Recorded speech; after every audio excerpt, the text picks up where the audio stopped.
Eventually in Kenshi, you're going to have to start building a base, and one thing a base needs so production can start running is power. Now, there are two types of power in Kenshi: power generators, which use fuel, and wind generators, which use wind.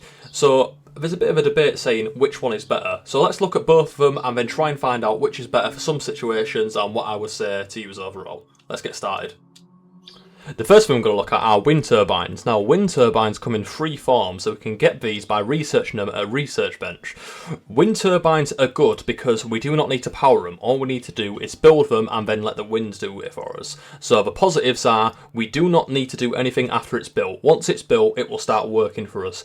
But the downsides of it is that it needs wind. Now, there are some areas in the game which are called wind dead areas, and that means that no matter how many you put down, wind is not going to go through there, so then they become useless. So overall, if there is a place like the Great Desert or some places where there is a lot of wind turbines are going to be your best friend, because as soon as you've placed them down, they'll do the job the rest of themselves. There are three types of wind turbines you can get in the game. You can get the small wind turbines, which produce 25 energy.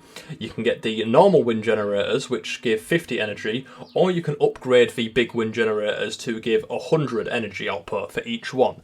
Now, the early wind generators are going to cost iron plates and copper, but as you get to the big ones, you're going to be paying electrical components. But all of these can be found at a local mechanical shop, which, if you're starting the game and you're in the early stages, this should be the one to go for.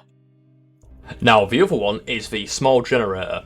The small generator is powered by fuel, and the fuel you can get a couple of different ways. You can either find it, buy it from mechanical shops, or you can make it. So the reason why some people prefer the fuel generators is that once you've put on a fuel generator, no matter where you are, no matter what condition it's in, it will work for you, as long as you supply it with fuel. But that is the only downside: it needs to be supplied with fuel. But if you have farms and research the appropriate technologies, you can build a biofuel distillery to then start making your own fuel out of green fruit, hemp, and some other things as well. Wheat straw it was. So the downsides of the fuel generator is that you have to fill it up. But what are the good sides of it? Well, it's very effective at giving a consistent power output. The small generator will give 40 energy per turn, while the big generator will give 100 out consistently.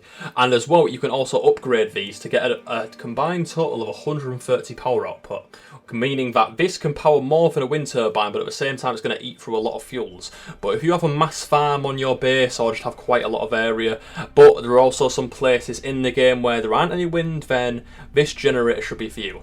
Now, to put them both together, if you are in an area with no wind, small generator is what you should go to. But if you're in an area of wind, the small generator and the upgraded fuel generator is going to be a bit of a waste. But if I had to choose one over the two, I'd choose the wind turbine, as in most areas of the game, you're probably not going to be in any dead wind zones, but that's just my opinion. But thank you for watching. Please like, subscribe, comment what you want to see next, or if you have any questions about Kenshi itself. Thank you, remember to have a good one.